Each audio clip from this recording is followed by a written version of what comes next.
Badırın da bir curası değil. Ho hamica dayan. Mala tesarak ne diyorsun khay? Recep Ali İbrani.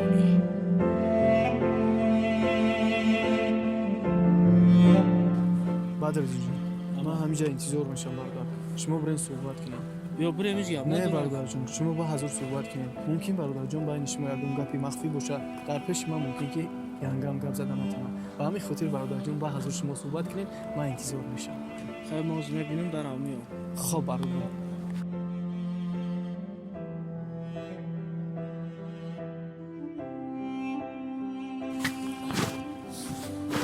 سلام زارا جان Salam Badır'dayım. شو داری Rahmat, sağ ol. شما دیگر رفیق نیفتین؟ کتیا اینوالید آمدین. سنامه کشین. اون نفره که تو میگوی او برادری مای رفیقی مای دوستی ارزنده مای همه وقت در پستی و بلندی و زندگی او دبری مای فهمیدستی؟ خشید. چی باید خبه نسترینی بود؟ نمیدونی برای چی بینسترین؟ و همه مسئله ها، همون مسئله. من فهمیدم مرم یک هفته شده که پیش همین پرابلم فون نیستم گوش که بدردین. ما 20 روز وقت داریم میدونی؟ 20 روز وقت داریم. بچه خالای ما ای خارجه اومده است. پدر و مادر ما دو پاره در یک موزه انداختیم که هوای میگیری گفته. زارا جان من سومیتویا داشتم از سببی که مادرم بیمار شد در طبابت همون مادرم رسخود کردم همسوما نه که میگن شیطان ناامید بنده با امید من خداوند انشالله امید دارم یک کم ترک صبر کرد یک قدر صبر کردی کم ترک دیگه صبر کرد انشالله همش میشه گوش که بدردین. ما 20 روز دیگه وقت داریم. اگر امکانیت باشه پدر مادر تا روان کن. نتونیم بعد ایما خفه نشه.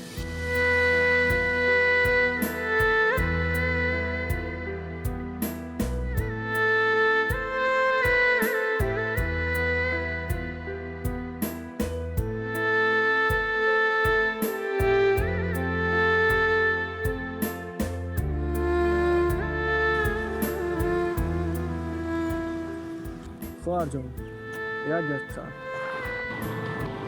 میدونید ما از پرابلم شما آگاه من میدونم که شما برای چی جنجال دارید من میخوام که شما خوشبخت باشید من در حیات دوست داشته داشتم نه عزیزه داشتم میخواستم که خوشبخت باشم میخواستم که با او یکجا باشم میخواستم در آینده یک عائله موفق باشم لیکن با خواست تقدیر ما یکجا نشدیم من که در حیات خوشبخت نشدم میخوام دوستی بهترین ما رفیق جانی ما دوستی همه در نزدیک ما در حیات خوشبخت شود و دوست داشتهش برسه میدونین من برای بدردین سورپریز کردم سورپریز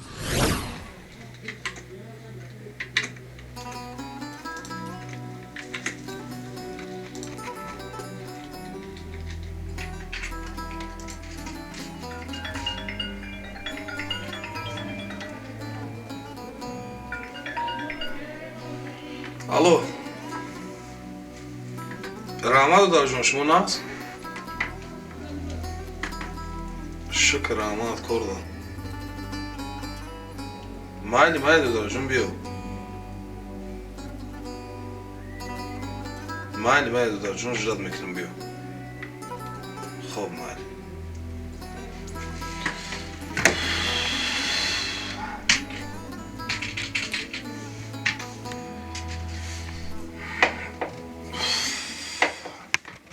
خب رجب علی اومدی؟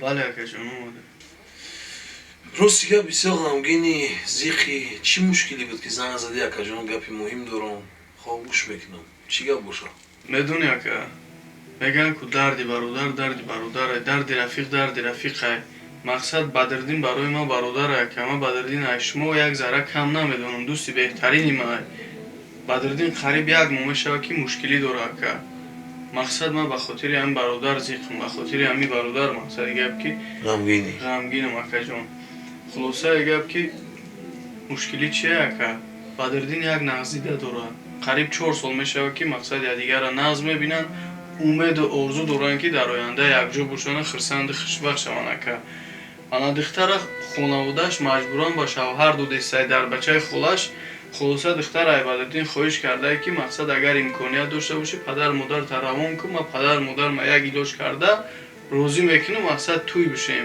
انا بدردین مبلغی را که برای توی آماده کردگی تیار کردگی بود مادرش بیمار شده که برای مقصد دیگر که برنسه مصرف کرد برای طبابت مادرش از خود کرد حاضر یک ضرب مقصد یک دیرم پول هم نداره که مقصد برای و روی داری دختر خواستگاری کنه. خلاص بچه در همین بین موندگی که دیگه نمیدونیم چیکار کنیم. ما خواستم که اکا شما مسئولیت پرسیم اکا برای که اگر بدردین دختر ای دست بده ممکنه که خیچ هم ای دست بده اکا مسئولیت در برای چی میخوام اکا بپرسم.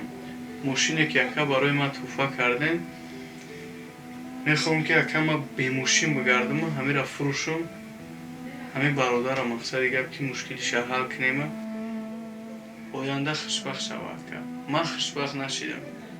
من مقصدی گفت که نزدیده ما دست دادم لیکن نمیخوام که برادر من در حیات نزدیده شاید دست بده. دودار جان من ماشین را توفه کردم اگر لازم شود 10 تا ماشین دیگه توفه میکنم. تو در این مسئله عموما فکر نکن. این مرحله ها را همه شما گذشتگی در این زمانه دوستی خوبم کم است. من میدونم تو با بدردین سالهای طولانیه که دوستین رفیقین یک جوین با همون خاطر چی خیلی که دلت میخواد چی چیزی میخوای دودار جان برای کارات بین من با دبرت هستم بدم و میمونم چی خیلی که میفورد دودار جان همون خیلی زندگی که فهمو دودار جان رحمت اکا خب سلامت باشی برش داد میکنم یکان خدمتشی در میجاییم رحمت اکا مالی خب رحمت اکا مالی خب خدا نگهدار. من ماشین مفروختم که بدردین با دوستش یک جویا شود.